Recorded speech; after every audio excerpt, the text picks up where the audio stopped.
The winter warm-up has come and gone, and we're going to take a look back at what we've learned from the players and from John Mozeliak and everything that went on with winter warm-up. We're going to recap it today with Thomas Gray from RedbirdRants.com on today's episode of Locked On Cardinals.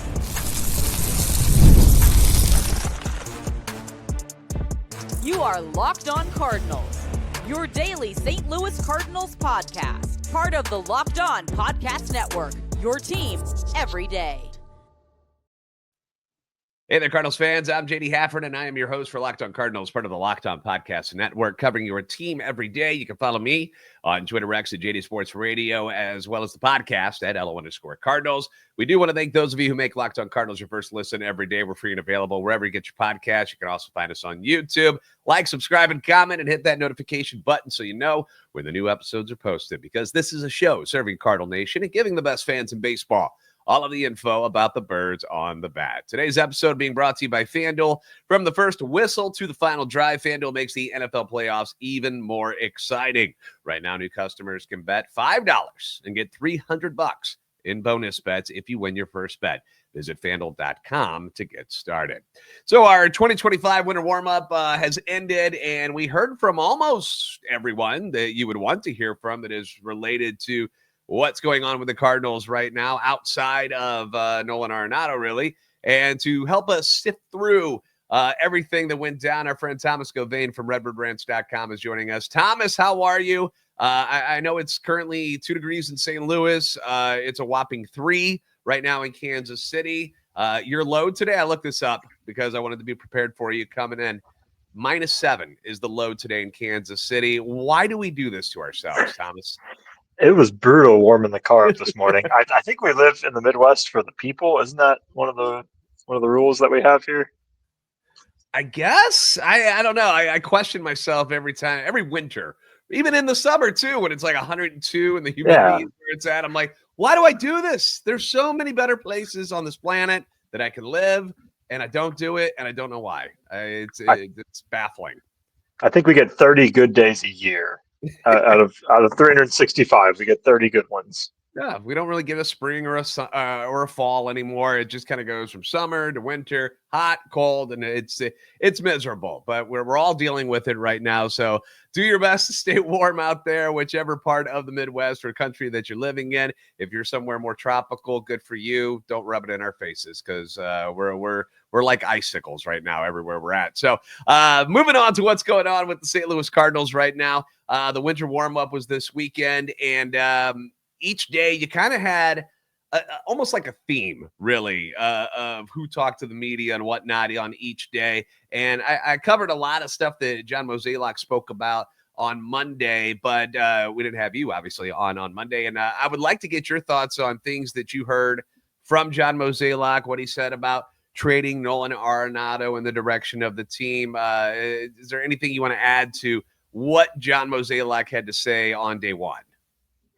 No, I think you hit it there, especially Arenado being the focus of the rest of the offseason. He did say that it's not necessary to make another trade if they can't move Nado, and then the DeWitts backed that up yesterday as well. So the fact that this is probably the roster that we're going to see, at least for the first half of the season going into spring training, I think that's pretty telling of how the offseason has been, and Mozeliak built on that with his comments the other day too. Yeah, and we heard from Bill DeWitt, and he was like, it's not like Arenado's begging for a trade, but I mean, isn't he? Like, aren't we past the point of no return where it's not like he can be like, screw it, I'm going to play for the Cardinals? Like, don't you feel like we've passed that point? Like, it just something's got to get done, right? Yeah, absolutely. There's a way he can say, I'm here, I'm ready to play. And if he comes out with a chip on his shoulder and he just goes off for the first few months, I think that's enough of a makeup of this offseason. But the relationship just feels so broken at this point between the team, Arenado, Mozeliak, all parties involved. Yeah, it's like they just want different things. Nobody's mad at each other, which is something that's an interesting dynamic about this, because Arenado's not mad at the Cardinals. He'd wish they had won more, and he blames himself for part of that, just the way Paul Goldschmidt did. But he's not like angry at the Cardinals, and the Cardinals aren't like, well, you've been a piece of crap, and we don't want you around these parts anymore. You're a terrible person. it's nothing like that. Like, everybody's got mutual respect. They're just trying to do what's best for each other. They both understand it. It's the strangest breakup. It's like, I still love you, man, but I know we gotta separate. It's in the best interest of everybody involved. It's just become a lot more difficult. And I know people get tired of me repeating this, but when that Houston Astros deal fell through and it didn't work, I was like, we are so screwed right now. We are so screwed, because it was the happy spot for everybody. It seemed like everybody was going to go to a good spot. The only thing that was weird was that the Astros weren't on Nato's reported list, and which was a little shocking, because I thought Houston was a good place. Yeah. But I don't know. It seems like they're just kind of stuck in this holding pattern until the Alex Bregman decision ever comes down. Pick a team, dude. Let's go. Let's move in their lives. I don't know. Move on. Hold up with him, but that's really what's going on with Nato. It's very strange, because you've never seen such polite people try to break up with each other in your lives. Like, it's unbelievable.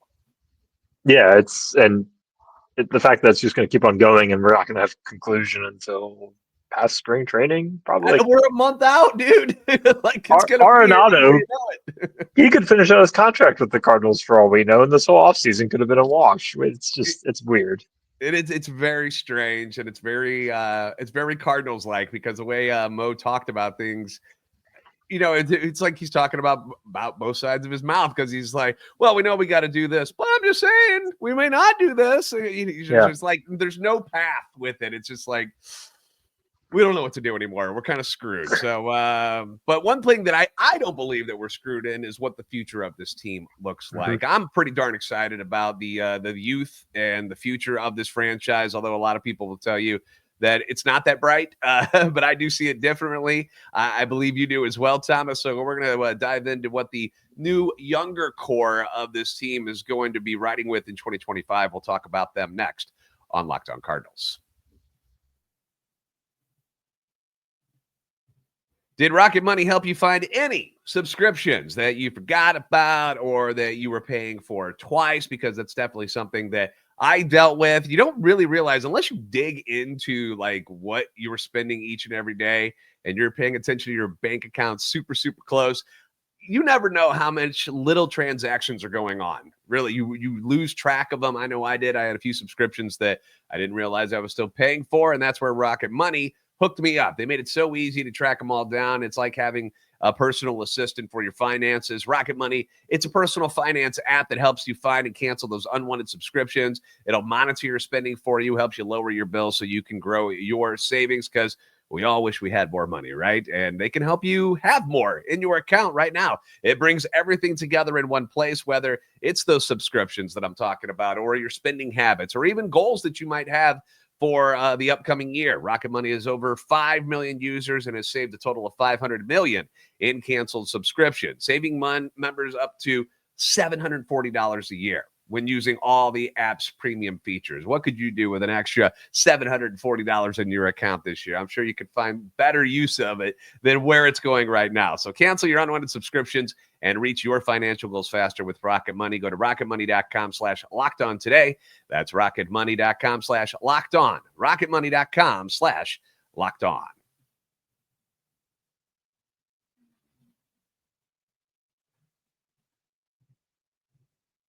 Thank you again for making Locked On Cardinals your first listen every day. Leave your comments on YouTube as well as on Twitter X anytime you want. Your feedback is always welcome and encouraged. We are going to hit Thomas up here with a couple of questions from you, the listeners, today. We've got a few of them lined up, so if you've got some that you want to send our way, by all means, get them to us. The youth movement in 2025 is something I'm excited for, Thomas, because I do believe that the Cardinals have not just like, it's okay talent. I feel like there's a few guys in here that are elite talent that can help lead this team out of this, mediocrity that they've sat in over the last couple seasons. And if things go well, I feel like they could be a better team than a lot of the people around this country are giving them credit for.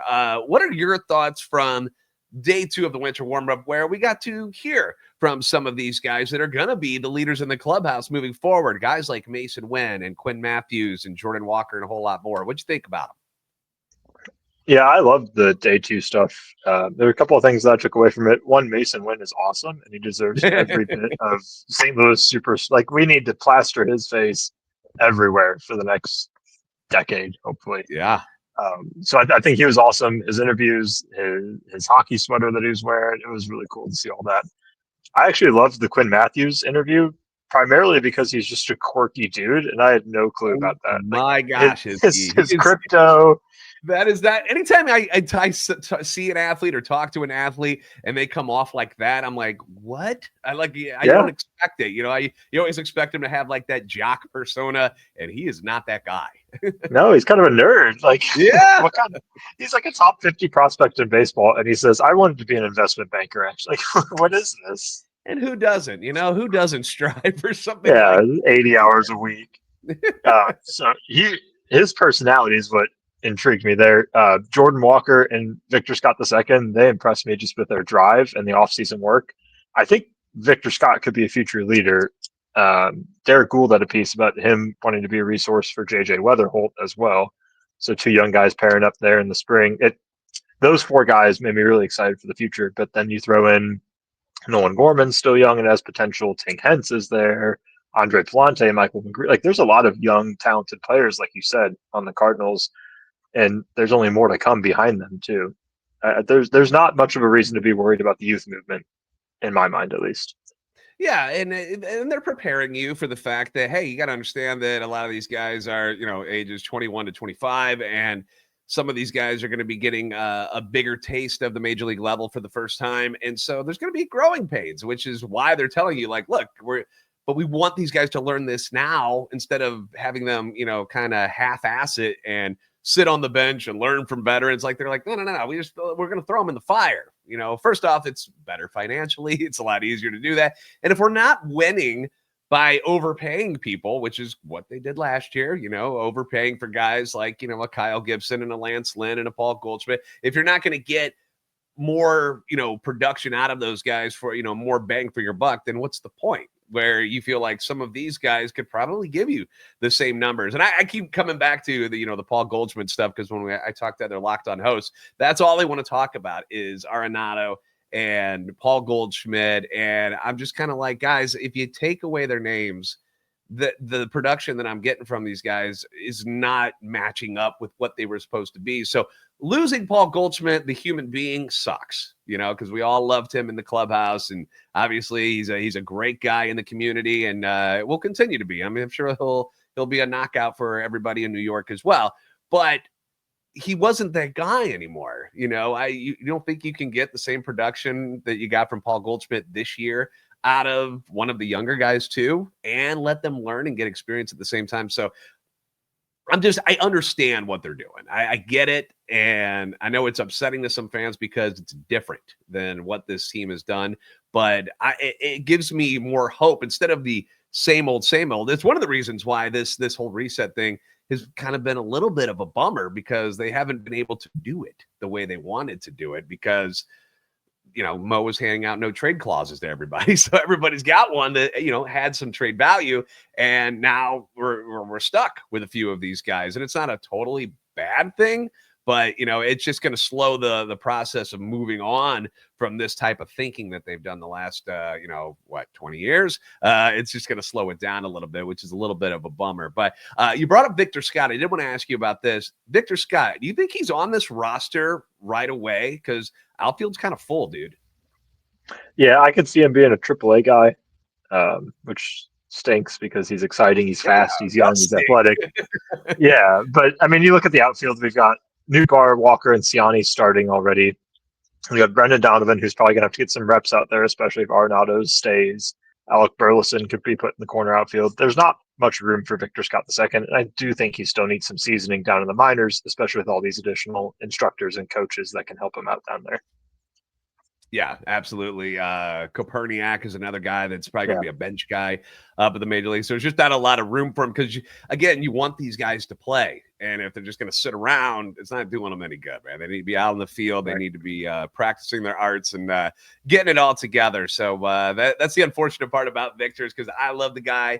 And I would love to see his dynamic speed a part of this offense, building offense and making things happen instead of just sitting back and waiting. And unfortunately, I think we're going to have to wait a little while to see him back at the major league level. But again, things happen. Lars Nootbaar gets hurt Lars Nootbaar's probably going to get hurt at some point, and he's going to come up and he's going to do some. Siani, dude, can he make it through a full season?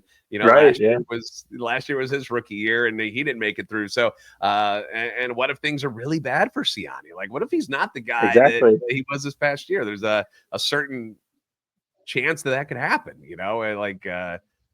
There's a reason why, then we were able to pull him off of the Reds. It wasn't like he was this elite guy, and that's why it shocked everybody, like how good he was last year. So can he be that same guy? We don't know. But so there's definitely ways to get Victor into the lineup at some point. But I agree with you. I think probably at the beginning of this season, barring any injuries, he's probably going to have to start at AAA Memphis. Let's talk about the veterans, because we did hear from Sonny Gray, Wilson Contreras. We brought up Nootbaar, Brendan Donovan. They all spoke at winter warm-up, and I loved the attitudes that these guys had, where they seemed a little pissed off that people think that the Cardinals are just going to be crap in 2025. So we'll discuss our feelings about them next on Locked On Cardinals.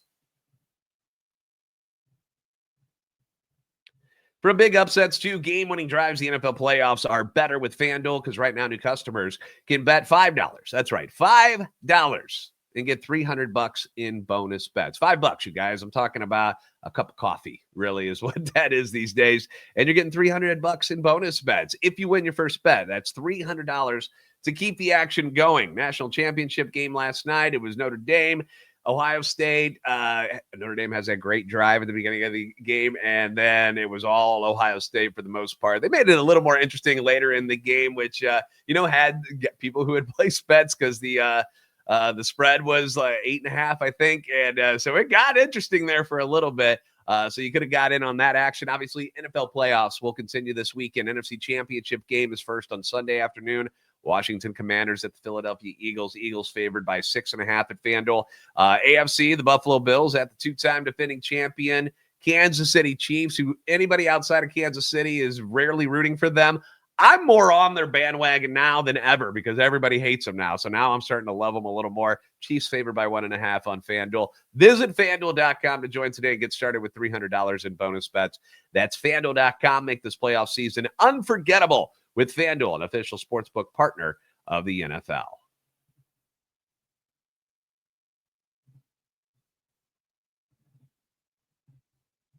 Thank you again for making Locked On Cardinals your first listen today. For your second listen, we encourage you to find Locked On MLB. Baseball guru Sully brings you a daily blend of humor and baseball, keeping you updated on all the teams during the offseason, even our quiet St. Louis Cardinals. Find Locked On MLB on YouTube or wherever you listen to your podcast. We got Thomas Govain from RedbirdRants.com joining us here today, kind of recapping things and thoughts on what went down at winter warm-up over the last 3 days.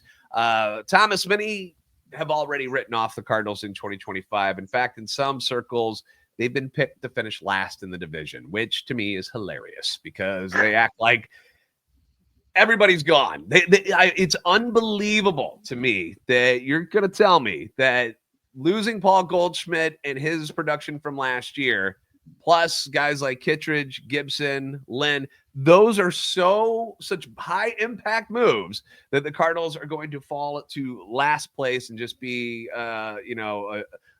just terrible in 2025. I find it so funny that people are thinking that's what's going to happen. There are plenty of veterans that are still on this team who are quite good. I'm talking about Brendan Donovan and Sonny Gray and Wilson Contreras and Lars Nootbaar. These guys are still here.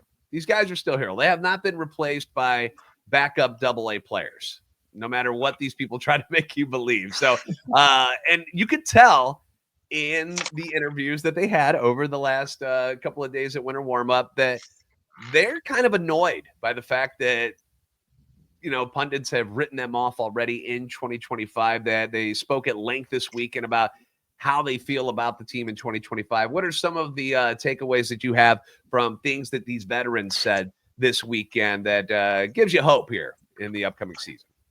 Yeah, there was a lot of fire to them, especially Wilson Contreras and Sonny Gray. They were taking this as like, let's fight back. Let's get these people that are calling us down and bring us out. Like, let's show them what we have. And like you said, we have a legitimate roster still. The young guys have prospect pedigree. A couple of them, Plante and Masyn Winn, have shown that they can play at the highest level.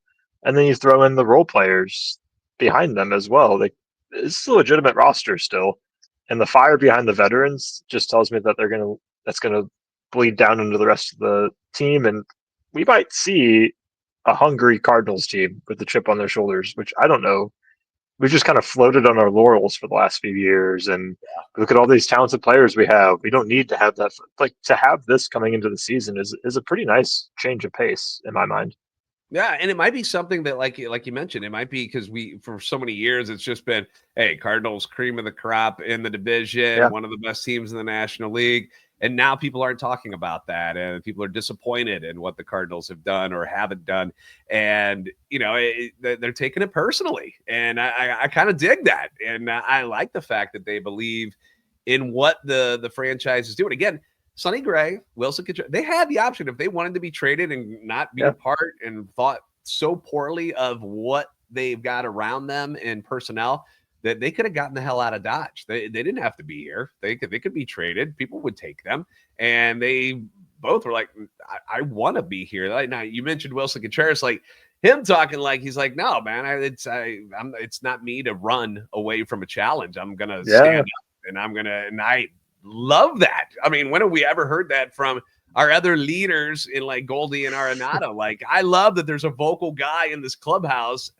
Got to keep him healthy, obviously, and hopefully not having him behind the plate getting beat up on by JD Martinez will help that this coming season in 2025. But that's really the whole thing. Is like, I love the fact that he has got all that fire. I love hearing Sonny Gray say, no, I wanted to be here for a reason. And this is where our family wants to be. And like, there's so many great things that are going on here. It's almost like they're surprised by how bad people are talking about them.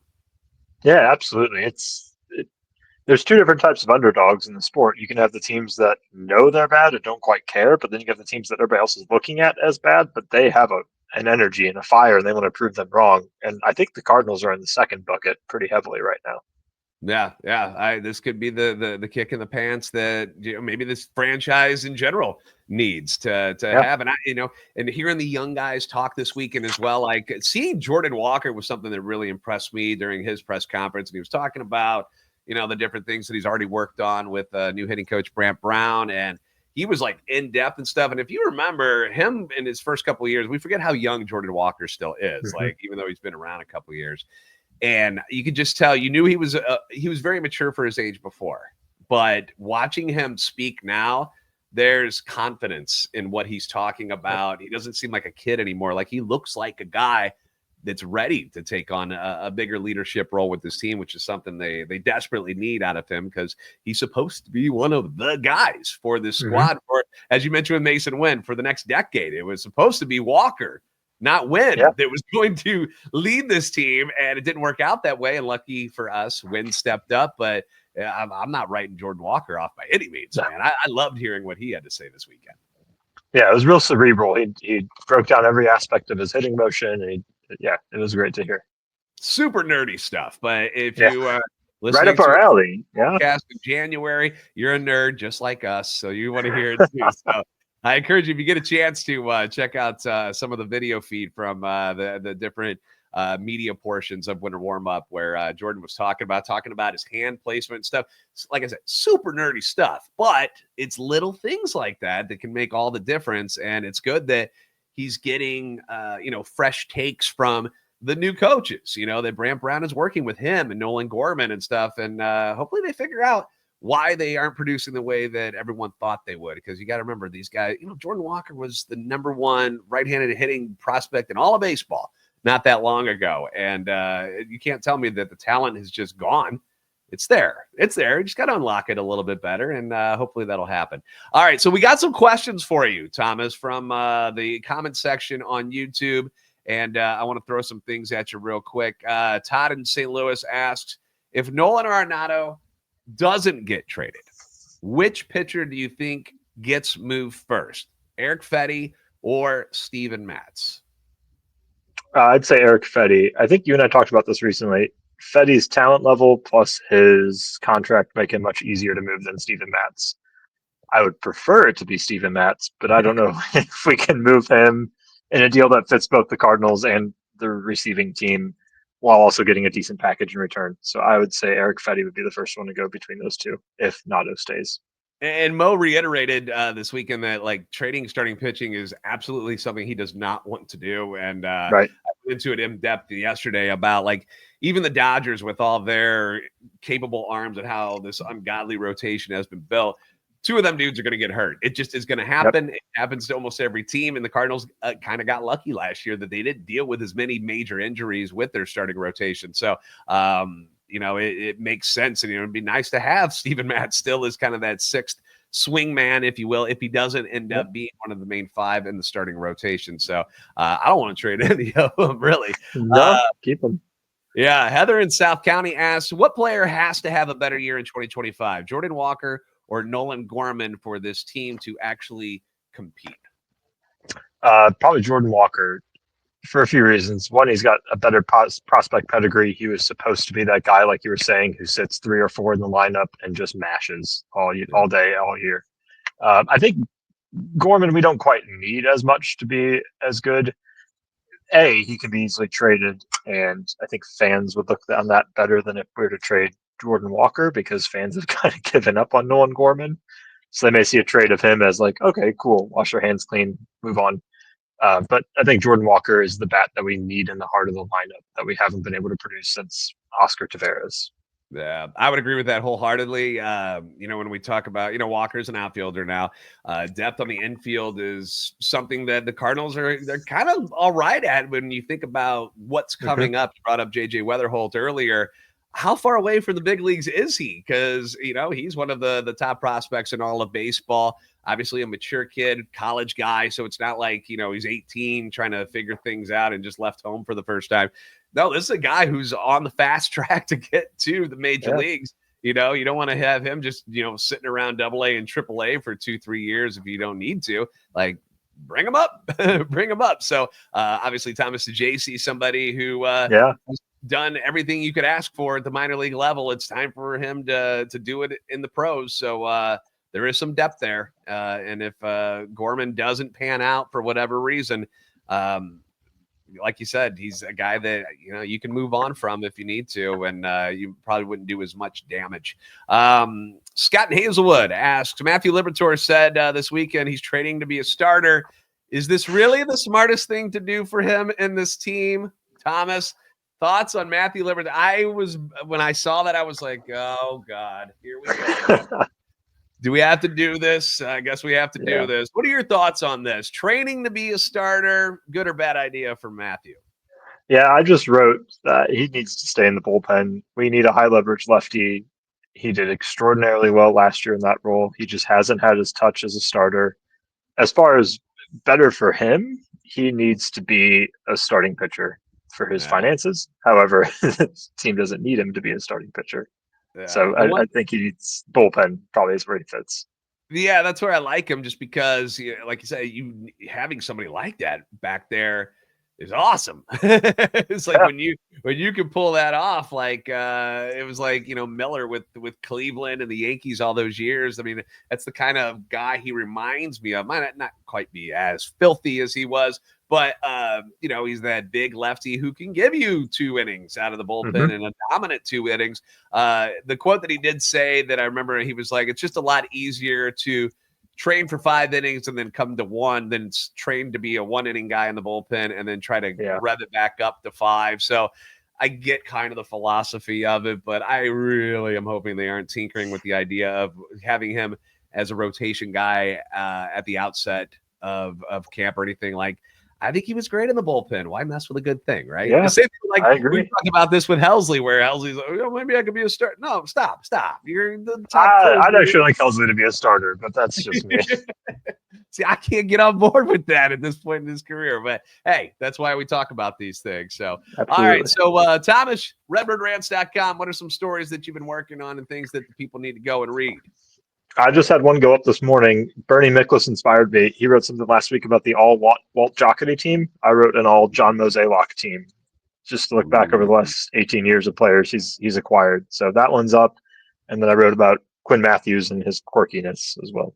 All right. Well, go check those out at redbirdrans.com and, give some love to all the writers over there because it's a very fun website. And if you're a Cardinals fan, it should be bookmarked already. Thomas, as always, we appreciate your time, my friend. All right. Thank you, JD. Thank you for making Locked On Cardinals your first listen every day. If you haven't already, please give us a follow on Twitter, X, and at @LO_Cardinals and at JD Sports Radio. Like, subscribe on YouTube, help our channel, and love for the Cardinals grow. You guys are the best fans in baseball for a reason. It's not as bad as it seems. Thank you for listening to Locked On Cardinals.